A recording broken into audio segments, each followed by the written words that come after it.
can we help them before it's too late?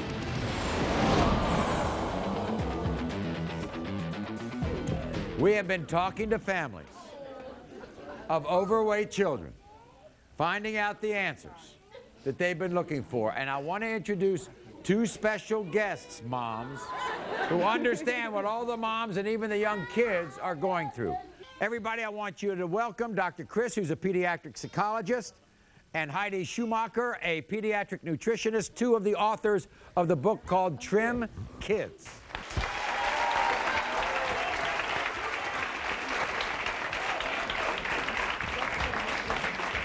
Where they are. Come on out here, doctor. Good to see you. How are you? Dr. Chris, Heidi Schumacher, good to see you. All right, doctor. This is a life and death issue, isn't it? It's very serious. What these kids are going through right now. Very serious. This is, I guess, in the classic sense, this is obesity. All right? Now, what are some of the worst foods to give these kids? When we take and look at diet histories, the first thing I ask the parents is, what are your children drinking? Because actually most of the children and toddlers who come into our clinic are probably drinking 1,000 calories a day in beverages. Right.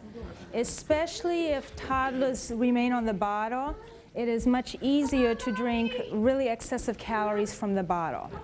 And then of course there's the, junk food, such as the chips and the fried foods. How about 20 bottles of chocolate milk a day? That would definitely give more than 1,000 calories, especially if it's coming from a bottle. Now, what would you say to Daisy, who, by the way, represents a lot of moms who say, look, I'm going to give my child what he wants or what she wants, they'll outgrow it. What I'd say to you is we would like to help you. I'd like to go on record saying that we would love to be of assistance. If you don't see this as a problem, if you don't want to do something about your child's weight, there's nothing we can do. But in looking at her, she's 2 to 3 times her normal weight. I don't want to be an I don't want to be an alarmist, but this is, as Maury said, a life or death situation for her at this point. When you notice that your child has problems breathing, when you notice their legs are starting to bow, when you notice they can't keep up, it's a very significant situation. It's very important in terms of exercise and in terms of diet. Is that right, Heidi, with these kids? Definitely. If anything, exercise is maybe even more important than diet. Over the last 50 years, kids in this country are moving a lot less. They're walking a lot less, and they're burning less calories. And when you combine that with eating all the junk food, it's really a double whammy. Now, I want to tell you something. Heidi and Dr. Chris stress how important it is for parents to control everything their children eat at all times. So this is what we did. We put a hidden camera in one of our green rooms, set up a table with a lot of food choices, some of them healthy, some of them not healthy. And we wanted to see just how successful some of our mothers were in keeping their kids away from tempting, fattening foods. So, what are we looking at here, Dr. Chris? So this first one is Daniel and Evelyn.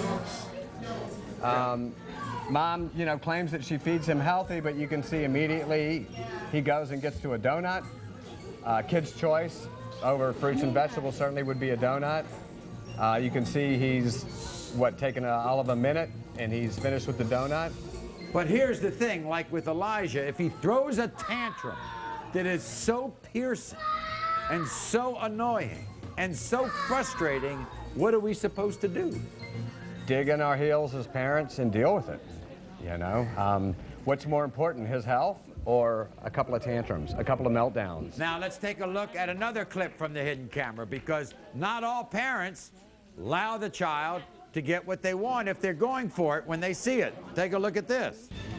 So this is Chase and Tammy, right? Tammy, awesome. You created a barrier between your child and the food. You can see he's not going for the vegetables. I'm assuming he's going for the pizza or the donuts. You stopped him, you kept him from now. We're going from a tantrum to a little bit of a meltdown. You're standing your ground. Even better, now you remove the tempting high-calorie stuff. Okay, now. Pulled it out. Now this is... And... Now, And you win the battle because you got him to pacify himself with an apple, right? You do that a dozen times over a week, the tantrums and the meltdowns stop. If you give in, the tantrums and the meltdowns are going to continue. Monica's been here before. Monique's been here before. Other people have been here before. Tirzah over here says, I don't know how to do it. I wasn't taught. Nobody taught me how to do it. I don't know how to handle healthy foods and how to get my child to deal with them. What I would say to all the parents is, let's take the blame or let's take the shame, put it on the shelf. And Don't blame yourself. Don't blame yourself. You shouldn't be ashamed of yourselves. We're in a toxic, just get it out of your life. We're in a toxic society. Let's move forward. Let's get some plans of action going, and let's move forward, to the next step. Okay. Heidi, I want to thank you. Dr. Chris, I want to thank you for both sharing your knowledge and expertise. Now, everybody in our studio audience, don't think we don't have somebody who could use our little help at home. So everybody's going to get a copy of this very important book that Heidi and Dr. Chris have written.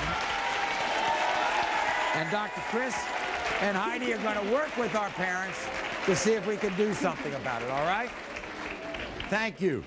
All right, we'll be back right after this. Thank you very much.